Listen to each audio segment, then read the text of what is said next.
Olá, o Mais Esportes de hoje vai conversar com um dos maiores ídolos do voleibol brasileiro e também do mundo. Ele nasceu em Londrina, no Paraná.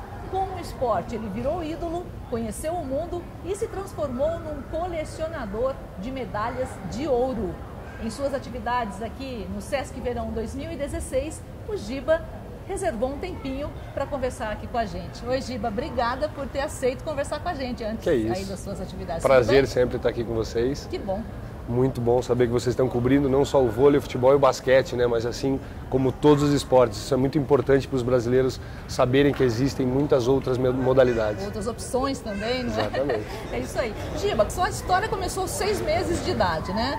Você foi diagnosticado com leucemia, aí seus pais correram, fizeram um tratamento. Foi um trabalho árduo da família, na verdade, eu não me lembro, claro, eu era um bebê, mas as histórias que a família conta eu sempre levo muito profundo junto comigo e isso, a minha história de superação já começou ali com 6 meses. Então, isso sempre me ajudou também a levar a minha carreira esportiva sempre para frente, nunca olhando com pessimismo, sempre positivo, sempre para cima, sempre tentando ajudar todo mundo. Foi um momento duro para a família, né? Mas que, graças a Deus, passou. Eu precisei controlar até 1 ano e 8 meses. Depois desse 1 ano e 8 meses árduos, né? Eu tive que fazer exames periódicos de sangue até os 7 anos. Aí depois disso foi diagnosticado realmente a cura. E você trabalha de alguma maneira para conscientização da leucemia? Trabalho, eu ajudo muito. Eu sou de Curitiba, nasci em Londrina, mas me criei em Curitiba. E eu tenho muitos hospitais, muitas instituições que eu ajudo. Pequeno Príncipe, Erasto Gettner, Pequeno Cotolengo em Curitiba, já ajudei a Casa Hope em São Paulo, Instituto Ronald McDonald, enfim. A gente precisa fazer alguma coisa, né? Se Deus deu esse dom, essa graça, eu preciso mostrar que é possível. Bom, agora no vôlei, como é que você foi descoberto? Você praticava vôlei na escola? Como é que foi? Eu comecei na escola, na verdade. Logo que eu comecei, eu tive um acidente, onde eu tive 150 pontos no antebraço, né? Exatamente. E tive que ficar 1 ano e meio parado. E quando eu voltei, era minha paixão. Eu amava jogar voleibol. Então não teve, vamos dizer assim, não teve uma quebra. Eu voltei com 13 e parei com 37. E sempre foi vôlei? Nunca tentou outra Comecei modalidade? Antes, com 8, 9 anos ali, eu fiz natação, fiz tênis, fiz basquete, futebol de salão, futebol de campo. Mas o voleibol, quando eu comecei a jogar, realmente eu me apaixonei. A sua vida é cheia de sobressaltos, assim, para sua família, né? Teve uma outra história de um carro que você estava, que caiu num barranco de 40 metros, eu tinha 20 anos, jogava em São Caetano na época, lá no ABC, e também não aconteceu nada comigo, então mais uma vez, mais uma superação, mais uma vez para falar que Deus fez assim, você tem que fazer alguma coisa de muito especial, então vem cá. E você está sempre ligado, né? Nesses recadinhos, não é isso? Com certeza. Bom, daí o seu primeiro clube então foi em em Curitiba? Foi em Londrina. Eu comecei no Canadá, mas fiquei 6 meses só. Minha família mudou, meus pais se separaram, minha família mudou para Curitiba. Eu comecei realmente a me profissionalizar no Círculo Militar do Paraná, em Curitiba. E dali foi só um salto. Daí já fui para Maringá em 94, 93 na seleção infanto, 94 eu fui para Maringá na seleção juvenil, 95 eu já estava na seleção adulta, então foi... Mas assim, não teve fui chamado para a seleção, não, já foi um processo natural, não é isso? Mais ou menos, em 93 eu fui cortado de uma peneira no Esporte Clube Banespa na época, que jogava Tante, Giovanni, já fui. E nem por isso eu desisti. Aí em abril eu fui indicado para a seleção infanto e em setembro a gente foi campeão mundial e eu fui o melhor jogador, então...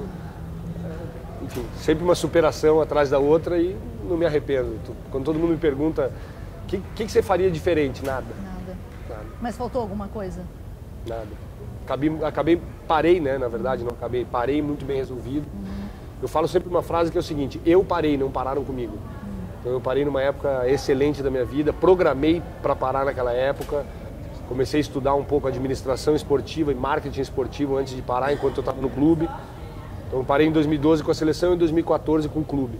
Programei para isso. Então, até o clube 2 anos a mais para não sentir aquela nostalgia, né? Aquela saudade de jogar, mas parei bem resolvido. Giba, quando você disse que parou bem resolvido, você teve acompanhamento psicológico, teve tudo isso ou você fez tudo sozinho? Não, eu fiz tudo sozinho porque eu fui fazendo ao longo do tempo. Eu não fiz assim, parei e agora o que eu faço? Então eu parei, fui estudar administração esportiva, fui estudar marketing esportivo, como eu falei. Então assim, as coisas foram acontecendo naturalmente na minha vida. Já fazia palestras, essas clínicas hoje que a gente está fazendo aqui no Sesc Verão 2016. Então as coisas aconteceram, eu fiz com que acontecesse naturalmente, assim como a minha carreira. Eu peguei como exemplo a minha trajetória dentro do vôlei e levei para o resto da minha vida no pós-carreira. E Bernardinho, o que você tem para falar dele? Nada, o Bernardo como técnico é o meu melhor psicólogo. Não, mas o Bernardo tudo, aquela coisa, aquela marra toda. O Bernardo ele sempre conseguiu juntar uma equipe muito boa. Médico, preparador físico, fisioterapeuta, além de ser um líder nato, ser uma pessoa que... O Bernardo, na verdade, ele usou uma frase em 2006, que eu acho que resume ele. Ele consegue tirar o melhor quando o melhor de cada um é necessário.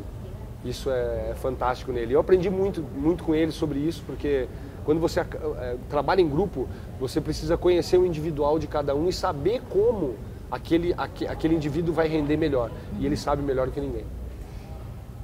Qual a medalha? Você tem muitas medalhas, você é um colecionador de medalhas de ouro, né? E eu queria saber se existe alguma preferencial, alguma preferida sua, alguma lembrança, ou cada uma é cada uma? Não, acho que tiveram 3 medalhas, né, que foram muito especiais para mim, que foi o Campeonato Infanto em 93, como eu falei, que foi onde eu decidi ser jogador de vôlei, e 2004 e 2008, onde meus filhos nasceram. É interessante, você trouxe seus filhos para nascer no Paraná, inclusive, não foi? Eles nasceram em Curitiba. São 2. Nicole e Patrick. É um casal. Um casal. E com quantos anos eles estão agora? A Nicole está com 11, ela nasceu em Atenas, e o Patrick com 7 nasceu em Pequim. Não que eu faça filho sonhando de Olimpíada, calma. Não. Tô brincando. Entendi, agora que eu entendi o que ele falou. Tô brincando. Não, mas eles têm, assim, alguma tendência para algum esporte? Tem, eles gostam bastante. Na verdade, eles estão muito novos, né? Então eu coloquei eles para experimentar um pouco de tudo. Principalmente para eles entenderem como o organismo, como o corpo deles funciona. Então eles já fizeram natação, já fizeram atletismo, já fizeram judô, capoeira, equitação, futebol de salão, enfim, fizeram um pouco de tudo. Então aí, quando eles ficarem um pouco mais velhos, cada um vai escolher o rumo que vai pegar. Tem algum ano da sua vida que você fala, esse foi o ano da minha vida?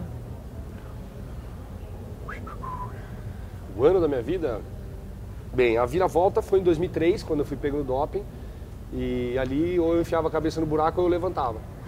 E graças a Deus eu tive pessoas do meu lado que me ajudaram muito, aonde eu levantei a cabeça e de 2003 a 2010 eu fui 6 vezes o melhor jogador do mundo. Em 2006, nesses 2006 de 2003 até 2010, em algum campeonato, eu fui, em todos os campeonatos que eu joguei, eu fui o melhor em todos. E com quem que você concorria, você se lembra? Não, acho que o individual não vale tanto quanto o coletivo. Então, de 2003 a 2010, a gente fez, vou colocar de 2001, quando o Bernardo entrou, a gente fez 45 campeonatos e ganhou 39 medalhas de ouro. Ficando uma vez só fora do pódio. Então, acho que o individual não prevalece tanto quanto o coletivo. O coletivo que na verdade realmente é o que importa.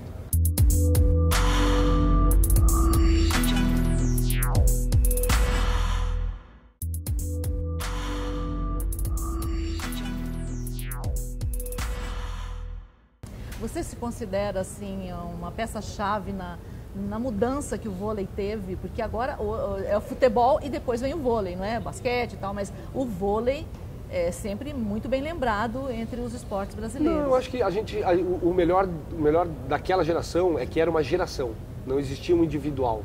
Né? Então na Sérvia tinha o Milinkovic, na Rússia tinha o Mikhailov, a gente tinha um time. Né? A gente tinha o Ricardo, a gente tinha o Serginho, a gente tinha o Gustavo, a gente tinha o Dante, a gente tinha o Nauber, a gente tinha era um time. Então eu fui peça-chave assim como todos nós fomos, né? Porque sem um o outro não funcionava, a confiança era mútua. Então, tanto que a prova tá quando infelizmente aconteceu aquele episódio com o Ricardinho, o time ali deu uma balançada e era uma peça-chave, assim como se eu saísse, se o Serginho saísse, o Gustavo saísse, eu acho que todo mundo ia sentir. Então, eu fui uma peça-chave assim como todos os outros. Você jogou em que países? Itália? Na Itália, na Rússia, no Dubai e na Argentina. E você, assim, jogando nesses países, quando você jogava com a seleção brasileira e do outro lado da quadra tinha alguém da sua equipe, eu sempre tenho essa curiosidade. Como é isso? Você já sabe como ele vai jogar e aí você aproveita disso? Ah, você ajuda bastante, claro. Você passa algumas dicas para o time que você está jogando e infelizmente quando você está lá você é profissional. Você está vestindo uma camiseta de um time e lá você joga muitos anos num time só. Então você acaba se apegando à cidade, à comunidade em volta, a todos esses fatores. Então a gente acabava dando umas dicas e a hora que acabava o jogo a gente apertava a mão e abraçava, mas na hora do jogo é cada um por si. Você criou alguma jogada que acabou tendo a sua marca? Não. Acho que tinham duas jogadas que eram típicas minhas, que era uma bola muito rápida na ponta, né, na posição 4, e uma bola no fundo do meio que também era muito rápida. Então essas duas era característica. Mas tinham várias pessoas que faziam também essa jogada, mas as principais que eu fazia eram essas duas. Tem saudade de algum companheiro, de algum país? País você sempre tem. Quando você eu vivi 6 anos na Itália, vivi 2 anos na Rússia, tive uma passagem rápida, porém bem intensiva na Argentina. Em Dubai foi um pouco mais conturbado, mas mesmo assim eu fiquei com grandes amigos lá. E a minha família é italiana, eu tenho cidadania italiana. Então, acho que cada cantinho é um cantinho especial. Eu aproveitei eles sem me preocupar com o que eu estava perdendo no Brasil, vamos dizer. Né? Eu estava na Rússia com menos 30 e aqui no Rio de Janeiro estava fazendo mais 30. Então eu falava, nossa, perdi a praia. Não, eu ia esquiar com a minha filha, patinar com ela, andar de trenó com ela. Então eu aproveitei cada canto e acho que deixei grandes amigos em todos eles. E você aprendeu a falar todos esses idiomas? Só o russo que não. O russo e o árabe, né? Que é bem difícil. Mas hoje, felizmente, eu falo 5 idiomas. Né? Falo português, o italiano, o inglês, o espanhol e o romeno. Então, aproveitei bastante. E o árabe você demorou para aprender? Não, o árabe... Você não aprendeu? É quase impossível. Você tinha que estar sempre com um tradutor. Shukran, que é obrigado, enfim, bom dia, boa noite. O russo eu aprendi um pouco mais. Né? Consegui aprender um pouco mais devido aos 2 anos, porque em Dubai foi uma passagem muito rápida, eu fiquei 3 meses e meio lá só. Mas o russo ainda eu me viro bem, mas não falo fluente como as outras línguas.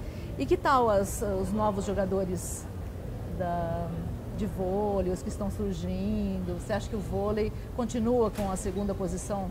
Continua, todo mundo me pergunta, todo mundo me faz essa pergunta e quando eu falo, mas não ganhava como vocês ganhavam. Primeiro, a gente acostumou todo mundo mal. É verdade. Segundo, as outras gerações também cresceram muito. Então a gente tem que ver, mas se a gente parar, 2012 eu saí da seleção, em 2013 o Brasil fez a final da Liga Mundial. Perdeu a final, mas estava na final. Ganhou a Copa dos Campeões no Japão. 2014 ele estava na final da Liga Mundial e estava na final do Campeonato Mundial. Não ganhou, mas estava lá. Então a geração continua vitoriosa. Vocês quase não tinham descanso, né? É difícil. É difícil. Você sai do clube e vai direto para a seleção, então você acaba não tendo esse período. Até a minha filha, eu falei, filha, você vai jogar vôlei? Não, papai, eu não vou jogar vôlei porque o vôlei te tira de casa. Oi. Mas a sua família sempre te apoiou desde o começo lá, de pequenininho, te apoiou ou teve assim? Não, mais ou menos. Eles queriam que eu trabalhasse, até porque o voleibol na época, no comecinho da década de 90, não era esporte que era visto como um esporte que vai ser uma profissão. Né? Então todo mundo, não, larga isso, vai ser boleiro, vai ser, enfim. E eu falava, não, gente, calma. E aí logo no comecinho eu já comecei a ganhar uma bolsa escolar, já comecei a ganhar, enfim, todos os vales alimentações, já comecei a ganhar tênis, já comecei a ganhar roupa. Aí todo mundo, opa, pera lá, pelo menos ele não está dando custo pra gente. E aí logo em seguida eu já fiz o meu primeiro contrato. Então eles começaram a enxergar de um modo diferente, mas no começo foi um pouco difícil. Que bom que deu tudo certo, né? Que bom. Como é sua vida agora, sua rotina agora? Você treina para poder manter... Continuo treinando, voleibol eu jogo só de brincadeira, de vez em quando vôlei de praia, estou morando no Rio de Janeiro por conta que a gente está contratado para o time de ouro da Globo, os comentaristas para a Olimpíada desse ano, e isso, acho que é palestra pelo Brasil inteiro, presenças pelo Brasil inteiro, campanhas publicitárias, mas o foco hoje realmente é estudar aí essa comunicação e a parte de fonoaudiologia para fazer muito bem como comentador na Olimpíada. Mas não é a primeira vez que você é comentarista, é? Na verdade, eu estou na Globo desde 2014. Eu parei de jogar e já entrei, então fazem 2 anos aí que eu já estou nesse estudo.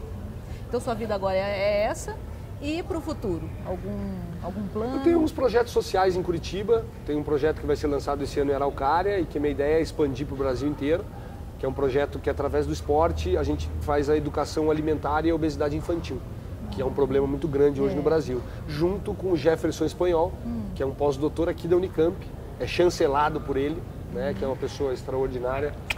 Jefferson, um abração. E acho que é isso, a gente tem que retribuir um pouco do que a gente teve, então eu estou mais por esse lado. O lado empresarial é outra coisa, representando também uma fábrica de suco que vem da Coreia, comprei uma parte da fábrica, uma plataforma de turismo para melhorar o turismo brasileiro. Que bom, olha aí. Vários projetos, várias coisas. Legal, Giba. E esse tipo de oficina que você está fazendo pelo Brasil e aqui no Sesc, né, no Sesc Verão, o que traz para você? Conhecimento, a gente vendo as perguntas que as pessoas fazem, olhando nos olhos, né, deles. Isso é uma coisa muito gratificante para mim, porque, como eu falei no começo, cada vez mais eu me aproximo, eu mostro que eu sou uma pessoa normal e que todo mundo pode chegar onde eu cheguei. Basta ter força de vontade e sacrifício. Sem sacrifício a gente não chega em lugar nenhum. Então, isso é especial, contar um pouco da minha história, ver o brilho nos olhos de todo mundo, isso é o que paga. E na rua? As pessoas sempre te param, com certeza, né? Param. O Vergão do Galvão já virou... Meu nome já não é mais Gilberto nem Giba, já é Giba neles. Ó, Giba neles, ó, Giba neles. Então, mas é legal, é gostoso. E a sua vida já deu um livro, né, Giba? Foi lançado agora, Giba neles, e conta um pouco da minha história, de tudo, né? Conta do doping, conta das medalhas de ouro, conta dos bastidores do que aconteceu na seleção brasileira para a gente chegar onde a gente chegou. Acho que sem uma discussãozinha a gente não chega em lugar nenhum. Mas foi sempre uma discussão saudável, uma discussão boa para o melhor do grupo. Então, fico muito feliz de poder estar contando um pouquinho essa história para todo mundo, sabendo que o Giba, todo mundo vê na televisão, né? Dança dos Famosos, Ana Maria Braga, mas o Giba é normal, é igual a todo mundo. Dança dos Famosos! Eu nem lembrava que você tinha participado. Como é que foi sua participação? Com certeza eu assisti, mas como é que foi mesmo? Eu acabei em 4º lugar, mas foi uma experiência maravilhosa, tirando o Robson Caetano, que ganhou uma edição, eu fui o atleta que mais chegou longe. Então, mas foi uma experiência maravilhosa. A Camila Lobo, que foi minha professora, ela me ensinou muito e eu realmente me dediquei, me entreguei àquele momento ali, porque é um momento mágico, é um momento, aquele momento que o atleta já tem isso de si, né? Eu quero ganhar sempre, eu quero estar sempre bem, eu quero estar sempre na ponta, eu vou treinar para fazer meu melhor. Foi uma experiência magnífica. Então, você como atleta, você já tem consciência de todo o seu corpo, né? A dança dos famosos mudou alguma coisa? Trouxe alguma consciência a mais? Ela trouxe a coordenação, o dançar, que eu não sabia dançar nada. Trouxe principalmente isso, acho que a coordenação, o conhecimento do meu corpo de uma outra maneira. Eu sabia o que era o meu corpo dentro do esporte, dentro do voleibol, dentro de uma corrida, dentro da musculação, mas dentro da dança é completamente diferente. Você sente dores em lugares que você não imagina, músculos que você não imagina que seu corpo tem. Giba, eu queria agradecer esse papo que a gente teve, muito obrigada. Queria perguntar para você, faltou dizer alguma coisa? Tem alguma coisa que você quer divulgar? Por favor. Não, acho que tudo. O projeto social, minhas redes sociais, Giba7 Oficial no Instagram, Giba7 no Facebook e o meu programa de culinária. Eu tenho um programa de culinária. Tem um programa de culinária. Como é que é o nome mesmo? Chama Giba Bom de Garfo. Isso, é www.gibabondegarfo.com.br. Até pelo contrato que eu tenho com a Globo não foi possível colocar no YouTube. Sim. Mas colocar num canal no YouTube, mas tem o canal do site, onde todo mundo pode assistir os meus dotes culinários aí que eu aprendi ao longo do mundo. Você aprendeu? Aprendi ao longo das viagens, Meu pai e minha mãe cozinham muito bem. Sim. Mas eu saí de casa com 15 anos, né? Então ou eu aprendi a cozinhar ou eu comia macarrão instantâneo, então eu aprendi a cozinhar. Mas seus primeiros pratos, o que foram? Ovo frito, macarrão? Não, eu sempre, como eu falei, eu sempre vi minha mãe e meu pai cozinharem muito. Então eu já sabia fazer um bife acebolado, já sabia fazer um feijão, já sabia fazer um arroz. Não era, e como atleta também uma comida saudável, uma salada, enfim. Então, e fui aprimorando conforme eu fui viajando e curiosindo dentro das cozinhas dos restaurantes. E por falar em comer, em comida saudável, se todo mundo se alimentasse como um atleta, né, o mundo não seria tão Seria gordo. bem melhor. E também se tivesse um cuidado maior com os alimentos, né? A gente vê hoje, me perguntaram ontem, até por curiosidade, por que as pessoas antes viviam mais, né? As pessoas plantavam o próprio alimento, eles colhiam os próprios alimentos, eles não colocavam tantos agrotóxicos. Então acho que isso tudo é um contexto. Então eu procuro mostrar para meus filhos hoje, e hoje quando eu sento e falo, filho, nossa, hoje é sábado, vamos comer um hambúrguer com batata frita? Ah. Só depois do meu prato de salada. Jura? Juro pra você. Que lindo, que beleza. Mas nossa, é bom que maravilha mesmo. Giba, muito obrigada pela sua participação aqui no Mais Esportes. Muito obrigada mesmo. Prazer enorme. Campinas, beijão. Gente, a gente fica por aqui. Voltamos na próxima edição com outro convidado no Mais Esportes.